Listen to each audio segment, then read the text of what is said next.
let me down. Let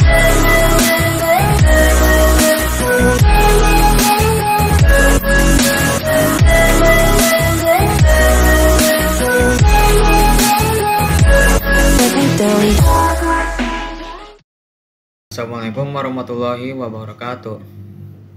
Di sini saya akan menjelaskan tentang firewall. Langsung saja kita bahas ya.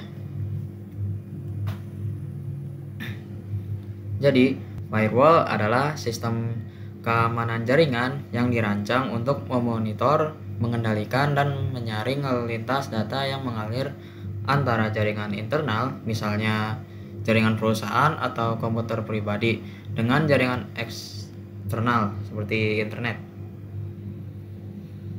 Firewall bekerja berdasarkan seperangkat aturan atau kebijakan keamanan yang telah ditentukan sebelumnya.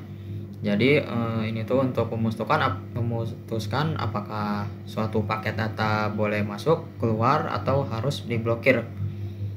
Jadi berikut adalah penjelasan lengkap mengenai firewall. Jadi mari kita bahas penjelasan lengkap mengenai firewall. Kemudian pengertian dan fungsi firewallnya. Jadi firewall berfungsi sebagai gerbang atau penghalang yang melindungi jaringan dari akses tidak sah, serangan cyber, dan aktivitas berbahaya lainnya. Nah, fungsi utamanya meliputi ada 3 faktor, yaitu penyaringan lalu lintas data, mencegah akses tidak sah, pemantauan, dan logging. Nah, untuk penyaringan lalu lintas data, yakni firewall memeriksa paket data berdasarkan alamat IP, port, protokol, dan parameter lainnya. Jadi data yang tidak memenuhi kriteria yang telah ditetapkan akan diblokir, seperti itu. Untuk mencegah akses tidak sah, jadi dengan mengendalikan akses ke jaringan, firewall mencegah peretas maupun malware untuk mendapatkan akses ke sistem internal. Itu untuk akses tidak sah. Kemudian untuk pemantauan dan logging sendiri, selain menyaring data, firewall juga mencatat aktivitas jaringan sehingga administrator dapat menganalisis upaya penyusupan atau anomali yang terjadi. Seperti itu. Kemudian jenis-jenis firewall sendiri ya, saya di sini ada 3 ya, ada hardware, software, dan proxy firewall. Jadi firewall itu dikategorikan berdasar bentuk implementasi dan metode penyaringannya, antara lain seperti hardware, software. Dan saya menemukan ini proxy firewall ya. Hardware sendiri perangkat fisik yang terletak di antara jaringan internal dan eksternal. Biasanya ditempatkan di depan router atau gateway untuk menyediakan lapisan perlindungan pertama. Kemudian ada juga software. Nah, kalau software sendiri itu program yang diinstal pada komputer atau server untuk memantau dan mengendalikan lalu lintas data. Jadi contohnya itu adalah Windows Firewall pada sistem operasi Windows, begitu. Dan ada juga proxy firewall ini. Jadi firewall ini bertindak sebagai perantara antara pengguna dan internet. Proxy firewall menyembunyikan alamat IP asli pengguna dan menyediakan change data untuk meningkatkan kecepatan akses, begitu. Dan contoh penerapannya itu implementasi di lingkungan perusahaan. Jadi di sebuah perusahaan, firewall biasanya dipasang di titik perbatasan antara jaringan internal dan internet. Misalnya sebuah perusahaan dapat menggunakan hardware firewall untuk mengisikan akses ke situs dan aplikasi, memblokir akses ke situs berbahaya, memantau dan mencatat aktivitas jaringan. Jadi artinya itu untuk mengizinkan akses ke situs dan aplikasi,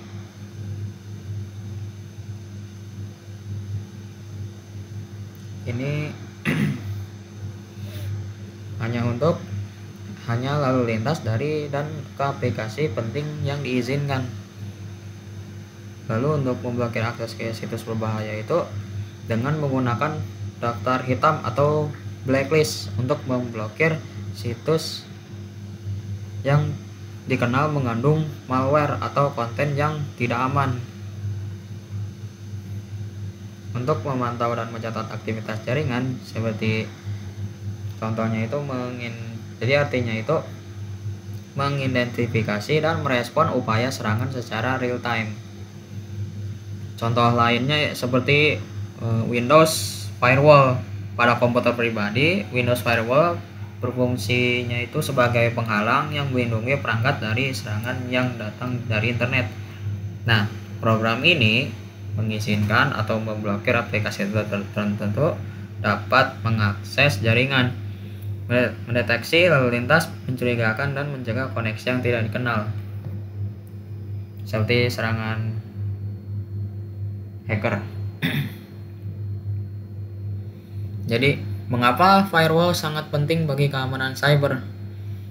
Nah, firewall memainkan peran krusial dalam sistem keamanan cyber karena yang pertama itu pertahanan berlapis. Nah, firewall adalah lini pertama dalam pertahanan keamanan jaringan. Jadi, ia membantu mencegah serangan dari luar sebelum mencapai sistem internal. Yang kedua, pencegahan serangan. Jadi, dengan penyaringan paket data, firewall dapat mencegah serangan seperti malware, virus, dan upaya intrusi yang dapat merusak sistem atau mencuri data atau pencurian data. Kemudian proteksi data sensitif. Jadi firewall membantu melindungi informasi penting dan data rahasia dari akses tidak sah, sehingga mengurangi risiko pencurian data atau kebocoran informasi seperti itu. Kemudian kontrol akses. Nah, melalui penerapan aturan keamanan yang ketat, firewall ini memastikan hanya pengguna dan perangkat yang telah diverifikasi yang dapat mengakses jaringan, sehingga menjaga integritas sistem. Kemudian deteksi dan respon insiden. Jadi dengan kemampuan logging dan pemantauan, firewall menyediakan data yang penting untuk mendeteksi aktivitas mencurigakan dan memungkinkan respon cepat terhadap potensi ancaman. Kemudian cara kerja firewall sendiri untuk keamanan klien itu, firewall bekerja dengan beberapa mekanisme utama untuk memastikan keamanan klien. Di antaranya itu ada penyaringan paket atau paket filtering. Analisis paket ini, firewall setiap paket data yang masuk atau keluar alamat, IP, nomor, port, dan protokol. Jadi jadi jika paket tidak memenuhi kriteria yang ditetapkan, misalnya berasal dari alamat IP yang mencurigakan atau menggunakan port yang tidak diperbolehkan, jadi paket tersebut akan diblokir seperti itu. Dan ada juga inspeksi stateful atau stateful inspection ya. Jadi ini tuh monitoring koneksi. Jadi firewall tidak hanya melihat paket secara individual, tetapi juga memantau sesi komunikasi secara menyeluruh. Misalnya verifikasi konteks itu, jadi dengan memahami konteks dan status koneksi, firewall dapat membedakan antara lalu lintas yang sah dan aktivitas yang mencurigakan, sehingga meningkatkan efektivitas deteksi ancaman. Kemudian yang ketiga ini Deep Packet Inspection atau DPI. Jadi DPI memungkinkan firewall untuk menganalisis isi paket data, bukan hanya headernya. Ini berguna untuk mendeteksi malware, skrip berbahaya, dan upaya phishing.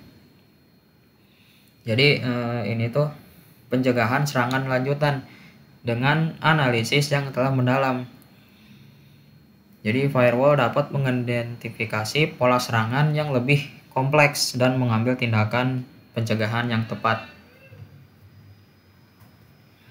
Kemudian yang terakhir, pemblokiran situs tidak resmi. Yang kita sebut sebelumnya itu blacklist ya. Firewall dapat dikonfigurasikan dengan daftar situs atau alamat IP yang tidak diizinkan saat pengguna mencoba mengakses situs tersebut. Jadi si firewall sendiri segera memblokir koneksi tersebut.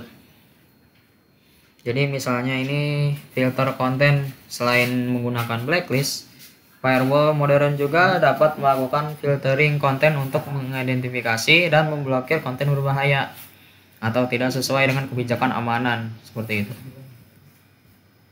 Jadi kesimpulannya, firewall merupakan komponen esensial dalam strategi keamanan cyber, berfungsi sebagai garis pertahanan pertama untuk melindungi jaringan dan perangkat dari serangan luar.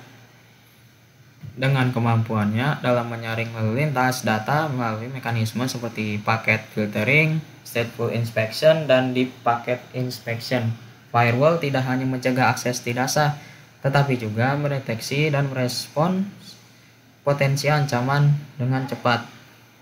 Jadi penerapan firewall baik di lingkungan perusahaan maupun ada perangkat pribadi sangat penting untuk menjaga integritas data, melindungi informasi sensitif, dan memastikan bahwa akses ke jaringan